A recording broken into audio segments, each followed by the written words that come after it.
E aí, pessoal, tudo bem? Hoje eu trouxe um caso interessante para a gente debater um pouquinho. Vou deixar aberto para comentários depois. Com um texto com o nome de Alaska abriga mistérios de OVNIs e desaparecimentos. Uma matéria que ela veio através do site Correio Brasiliense. Bem interessante, achei legal trazer alguns dados que eu desconhecia. Então, pensei em dividir com vocês. Bora lá?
Isso aí, pessoal. Então, esse é o tema, né? Alaska abriga mistérios de OVNIs e desaparecimentos.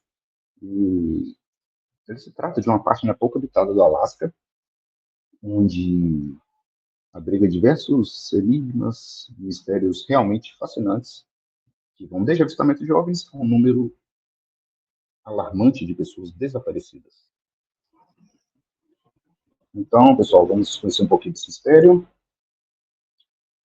Segundo estudos, estima-se que desde a década de 70, cerca de 20 mil pessoas desapareceram nesse local, e a região ela passou a ficar conhecida como o Triângulo do Alasca, em referência direta, né, ao Triângulo das Bermudas, um outro lugar que também abriga dezenas de mistérios sem solução. Essa área desse triângulo, ela abrange 3 localidades. São 3 cidadezinhas ali do Alasca, né? Juneau, Anchorage e Barrow. E vocês podem ver na foto aí, essas casas congeladas aí, esses galpões são da cidade de Barrow. Vou mostrar para vocês uma outra imagem aqui. Deixa eu projetar o Google.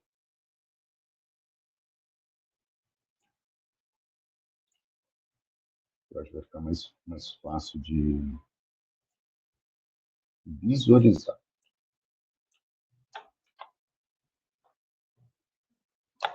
Aqui a gente tem o território do Alasca, que são 3 pins, né, que eu coloquei aqui em cima, Barrow, bem no limite mesmo ali do Ártico, a cidade mais ao norte do Alasca.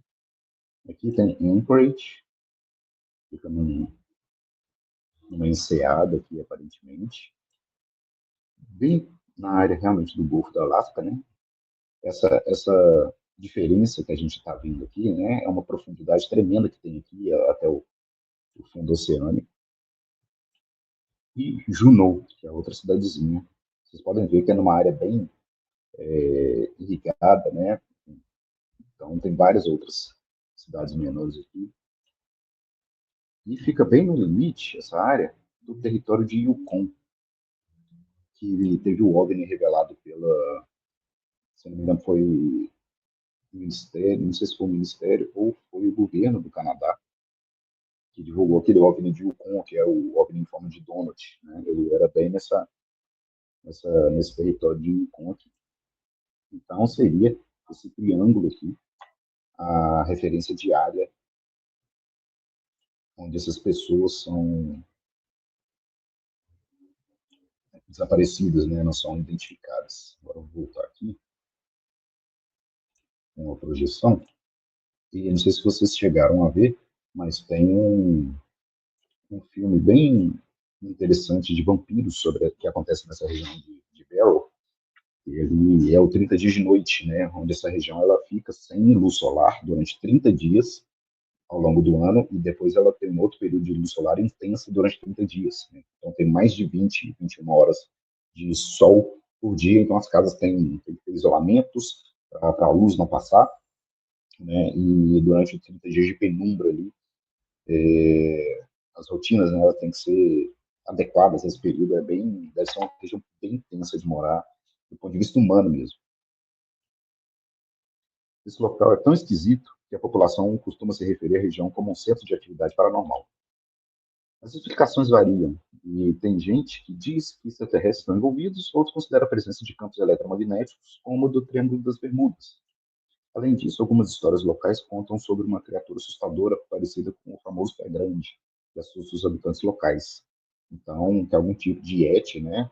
Seria o pé grande de áreas geladas, né? De montanhas cobertas de neve, residiria nesse lugar também. Então, tem todo um folclore envolvido, além dessa questão extraterrestre, né? Recentemente, essa área tem sido cenário de desaparecimentos que ninguém consegue explicar. Em comparação com outros estados, o Alasca tem a maior taxa de pessoas desaparecidas, uma média de 42 pessoas a cada 100 mil habitantes, né, o que é um número muito elevado, de acordo com a informação do World Population Review. Um dos primeiros casos intrigantes no Triângulo do Alasca aconteceu em 1972, envolvendo os americanos Ray Boggs e Nick DeWitt, juntamente com um assessor e um piloto. Eles desapareceram em um suposto acidente de avião enquanto viajavam de Anchorage para Juneau. Apesar de quase 40 dias de busca, nenhum destroço ou corpo foi encontrado. Então, eu imagino que esse triângulo começou a ser determinado a partir dessa rota, desse desaparecimento desse avião, né? De Anchorage para Juneau, que são duas das três cidades que formam essa região do triângulo. E no mês de junho de 2019, Shanna Oman, que tinha 43 anos na época, sumiu enquanto estava na casa de um amigo em Fairbanks. Então, ele estava na casa da pessoa e desapareceu. A Shanna, ela partiu sem levar seus pertences e o seu desaparecimento deixou as autoridades perplexas, que a procuraram por vários dias e usando helicópteros, cães de busca e nada foi encontrado. Em 2011, Gerald DeBerry, um socorrista de 43 anos, saiu em uma missão com um grupo para encontrar uma mulher desaparecida, mas nunca voltou da expedição. Um ano depois, o carro da mulher foi achado com o motor desligado, mas ninguém sabia onde estava a dona do veículo. E justamente essas histórias misteriosas geraram várias teorias de conspiração para tentar entender os desaparecimentos em grande quantidade na área. Em uma entrevista ao canal History Channel, o pesquisador Ken Gerhard afirmou que o Triângulo da Alasca poderia ser um lugar com uma força magnética mais forte, em forma de losango. A teoria é que essas áreas específicas são carregadas com energia eletromagnética geológica e essa abundância de energia resulta em coisas estranhas, afirmou o pesquisador. É uma respostinha bem lero-lero, né? Tem mais ou menos. Recentemente, um novo documentário da Discovery entrevistou pessoas que compartilharam algumas das experiências paranormais mais intrigantes. Então, temos Yeti, temos discos voadores, atividades paranormais, desaparecimentos, né, sem explicação. Então, é uma área que é bom ser evitada, né? Como diz a galera do Paranormal FM, é melhor não dar margem. Em um dos entrevistados nesse caso foi o Wes Smith, que relatou ter observado objetos triangulares muito estranhos voando silenciosamente. Especialista em objetos voadores não identificados, Debbie Ziegelmeier declarou ao Daily Star que a escassa população da Alasca torna a região interessante para possíveis visitas extraterrestres. Debbie é investigadora da MUFON e acredita que nesse local os OVNIs podem ir para onde quiserem. E a MUFON, né, ela acredita que os alienígenas podem estar interessados em espionar a tecnologia militar da área, então provavelmente tem algumas bases, áreas de treinamento ali na região, o que explicaria a presença desses OVNIs. E segundo essa investigadora, há um aumento no avistamento de OVNI desde o fim da Segunda Guerra Mundial. Mas isso não é novidade, né? Isso aí já é a nível global. Eu queria saber de vocês o que vocês acharam. Eu achei uma matéria bacaninha, interessante, assim, com dados legais que valeriam trazer a pena, vale a pena trazer para o canal. E eu queria saber de vocês o que vocês acham, se vocês já conheciam, se quiserem mais nesse formatinho também, notícias rápidas, assim, só comentar aí e eu vou ficar aguardando vocês, beleza? Mas é isso, galera. A gente se vê. Não esqueçam de seguir o canal, curtir se vocês gostaram, se não gostaram, falem o porquê, educadamente, serão respondidos. A gente se vê em breve. Valeu.